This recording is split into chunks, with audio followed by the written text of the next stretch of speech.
ऋषिकेश को आमतौर पर विश्व की योग राजधानी के रूप में जाना जाता है। सही भी है। यह गंतव्य आगंतुकों से भरा पड़ा है जो यहाँ योग और ध्यान सीखने आते हैं। गंगा के किनारे अनेकों योग आश्रम यहाँ देखने को मिलते हैं।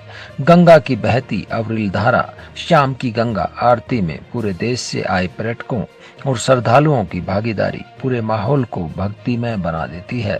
21 जून को अंतर्राष्ट्रीय योग दिवस से पहले जगत महान न्यूज ने यहाँ पहुंचकर भक्तिमय माहौल को देखा और श्री राम स्वरूप आश्रम के संस्थापक स्वामी राम स्वरूप से मां गंगा और यहाँ के भक्तिमय माहौल के बारे में जाना। नमस्कार साथियों, आप देख रहे हैं जगत महान न्यूज और मैं हूं आपके साथ तेजवीर सिंह। साथियों, जगत महान न्यूज की टीम आज पहुंची है ऋषिकेश में गंगा किनारे पर। ऐसा शानदार दृश्य हमने पहली बार देखा और यहाँ पर एक आश्रम है, राम स्वरूप आश्रम। उसमें हमारे साथ स्वामी राम स्वरूप जी हमारे साथ मौजूद है। आइए इनसे जानते हैं ये कितने वर्षों से इस गंगा किनारे पर रह के समाज की सेवा और एक अच्छा संदेश समाज को देते आ रहे हैं। राम स्वरूप जी, सबसे पहले आपका स्वागत है। आपका बहुत बहुत धन्यवाद। राम स्वरूप जी, मैं जानना चाहता हूं कि यहाँ का इतना सुंदर दृश्य है और इतना मतलब शांति लोगों को यहाँ पे आके मिलती है। यहाँ देश विदेश से लोग आते हैं। आप तो वर्षों से यहाँ पे देश सेवा कर रहे हैं, समाज सेवा कर रहे हैं, क्या कहेंगे यहाँ के बारे में? मेरी आपसे प्रार्थना है, मैं 1995 से लगभग यहाँ पर हूँ और गंगा तो स्वयं ही महान है। बहुत बड़े शास्त्रों में भी ऐसा आता है, गंगा की वर्णन कोई कर ही नहीं सके। और गंगा के ऊपर इतने बार खोज की सभी वैज्ञानिकों ने, सबने कहा इसका पवित्र जल है जो वर्षों 100 वर्ष तक इसका जल खराब नहीं होता। गंगा में जल करने से पाप कटे ना कटे, शरीर के रोग सब बीमारी दूर हो जाती है। कैंसर जैसी बीमारी दूर होती है यहाँ से। और शांत प्रिय है, शुद्ध हवा है, पवित्र है, जड़ी बूटियों का जल आता है। एक स्वामी जी, आपके पास कोई ऐसा पेशेंट आया था जिसको चर्म रोग था, लेकिन वो यहाँ पर रह कर गाय की सेवा की और उसने गंगा में स्नान किया तो उसकी वो बीमारी जो है वो छूट गई और वो आज स्वस्थ जीवन जी रहा है। क्या कहेंगे इसके बारे में? खेड़ी गांव है, खेड़ी उसका नाम है। गुजरों का था वो, मोनू राम नाम से लड़का। उसको 14-15 साल का था, उसके सारा शरीर गल गया था। उसको क्या बीमारी बोलते पता नहीं, लोग तो कहते कैंसर था।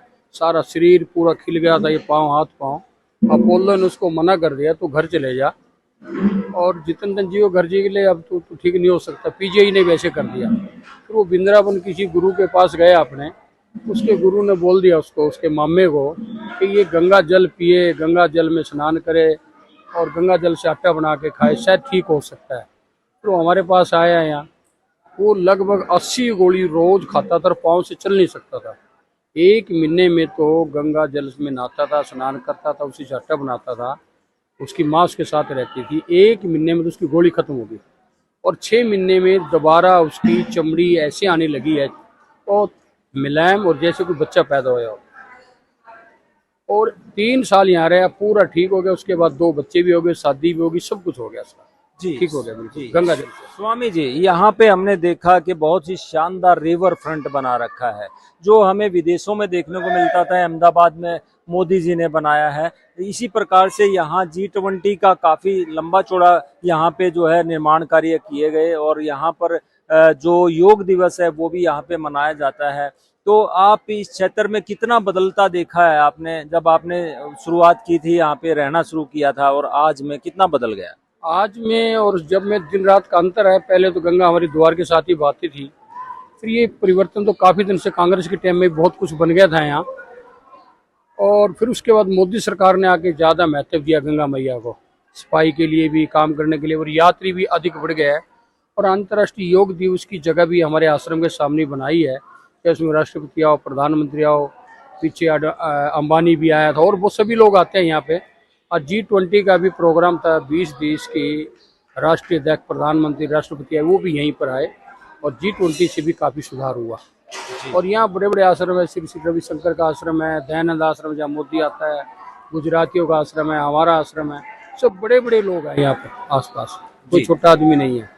स्वामी जी, जिस प्रकार के आजकल का जो युवा है वो मतलब हाईटेक हो गया है, धर्म ग्रंथ वो नहीं पढ़ते हैं, तो जिस प्रकार से यहाँ भीड़ देखी जा रही है उसमें टूरिस्ट ज्यादा देखने को मिल रहे हैं, तीर्थ यात्रा करने वाले बहुत कम देखने को मिल रहे हैं। क्या ऐसा बदलाव जो आया है उसके लिए क्या कहना चाहेंगे? नहीं, ऐसा नहीं है। यहाँ तो आपने सवेरे देखा होगा, घूमे होंगे, कितने लोग गंगा किनारे बैठ के योग कर रहे थे। यहाँ योग का ज़्यादा काम चलता है और टूरिस्ट लोग भी हमारे आसपास तो कम है। यहाँ आप जैसे धार्मिक लोग, कुंडू जैसे संत लोग नेपाल से आए हैं और हरियाणा से बहुत सारे लोग आए हैं। यहाँ तो धार्मिक लोग ज़्यादातर तपस्या करते हैं, भगवान का नाम लेते हैं और ऑक्सीजन इतनी मिलती है ज़बरदस्ती, अपने आप हवा अंदर घुस जाती है, फेफड़े तो एक दिन में ही साफ हो जाते हैं। और गंगा में 2-3 बार स्नान कर लो, सारे शरीर वैसे ठीक हो जाता है, छोटी मोटी बीमारी को। वास्तव में स्वामी जी ये स्वर्ग जैसी जगह है, लेकिन हमारे देश के युवाओं को आप क्या संदेश देंगे कि उनको अपने धर्म ग्रंथ पढ़ने चाहिए, अपने धर्म स्थलों पे जाना चाहिए, किस तरह का जीवन उनको जीना चाहिए? क्या संदेश आप हमारे चैनल के माध्यम से आप हमारे युवाओं को देना चाहेंगे? मैं उनसे प्रार्थना करूंगा युवा से, आज तो फिर भी बहुत ज़्यादा धार्मिक लोग भी हैं। ऋषिकेश में तो ऐसा कोई आश्रम नहीं जहाँ भागवत कथा, रामायण की कथा ना चल रही हो, और उसमें युवा लोग भी बहुत ज़्यादा आते हैं और वो धार्मिक बन भी रहे हैं। लेकिन जो बाकी थोड़े बहुत आते हैं, कुछ दारू वारू पी लेते हैं, बाहर आकर कैंपों में जाते हैं, उनसे मेरी प्रार्थना है अपने आप को संभालना चाहिए और देश को चलाना चाहिए। और देश को वो संभलेंगे तो देश संभलेगा। और ये तो बहुत ही पवित्र जगह, इसकी जितनी महिमा गाऊं उतनी कम है। जी, तो दर्शकों ये थे स्वामी रामस्वरूप आश्रम के जो है कर्ता धर्ता हैं और बहुत सारी गौशालाएं चलाते हैं, बहुत सारे कार्यक्रम चलाते हैं। पूरे हरियाणा में ये जाना माना नाम है और क्या मंत्री क्या संतरी सभी लोग इनको जानते हैं और इनके यहाँ आने वालों को फायदा भी जो है साधक होते हैं, जो उनको बहुत फायदा भी मिलता है और ये बहुत ही मतलब सहृदयता के साथ उन सब से मिलते हैं, उन्हें अपना आशीर्वाद भी देते हैं। इस दौरान जगत महान न्यूज ने नेपाल से आए ओशो संत से भी ऋषिकेश पहुंचने का उद्देश्य जाना। हमारे साथ यहाँ पे नेपाल से कुछ लोग आए हुए हैं, तो मैं उनसे भी पूछूंगा कि उनको यहाँ के कैसा लगा और क्या कहना चाहेंगे। स्वामी जी आप कहाँ से हैं? प्रणाम, मैं नेपाल से हूँ। नेपाल से। ऋषिकेश में आप आए, कैसा लगा? मुझे तो बहुत आनंद आ गया। मैं 17 साल से लगातार ऋषिकेश आ रहा हूँ, फ्रिक्वेंटली आ रहा हूँ। मुझे ऋषिकेश से बहुत प्यार है, खास करके गंगा से। कि गंगा संसार में एक ऐसा पवित्र नदी है, संसार की सारी नदी का जो जल है वो सड़ जाती है।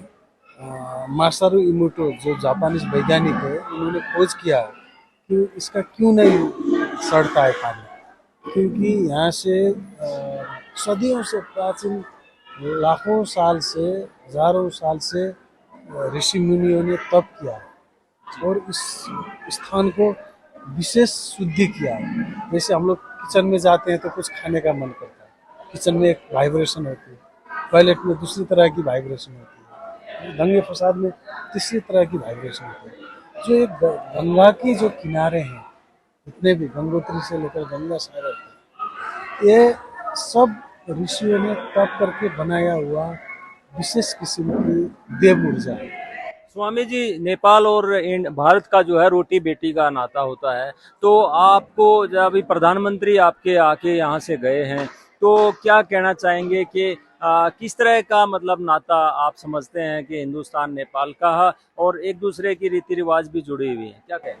ये तो हम लोग का एक संस्कृति है ना। देश तो जो सीमाएं हैं वो राजनीतिक सीमाएं हैं। नेपाल, भारत, बांग्लादेश, जो संस्कृति है, पूरा पूरब की जो संस्कृति है, वेद की जो संस्कृति है, जो प्राचीन उपनिषद के ऋषियों की संस्कृति है, वो हम लोग की एक ही संस्कृति है। इसमें दो नहीं है, द्वैत नहीं है, अद्वैत है।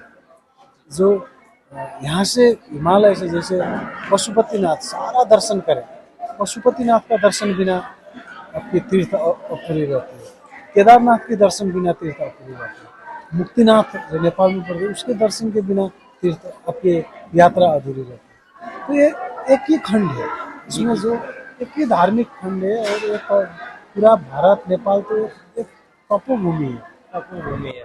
तो दर्शकों ये थे स्वामी जो कि नेपाल से आए हैं। इनकी बात बिल्कुल सही है कि ये सिर्फ राजनीतिक सीमाएं हैं, बाकी तो हम एक ही हैं। तो कितना अच्छा संदेश स्वामी जी ने दिया। और रामस्वरूप स्वामी जी का तो मैं जितनी तारीफ करूं उतनी कम है, क्योंकि ये जो सामाजिक कार्य यहाँ ऋषिकेश क्षेत्र में चला रहे हैं, या पूरे हरियाणा या दिल्ली और नॉर्थ इंडिया में जो ये चला रहे हैं, वो वाकई ही सराहनीय है। जगत महान न्यूज के लिए ऋषिकेश से तेजवीर सिंह, नमस्कार।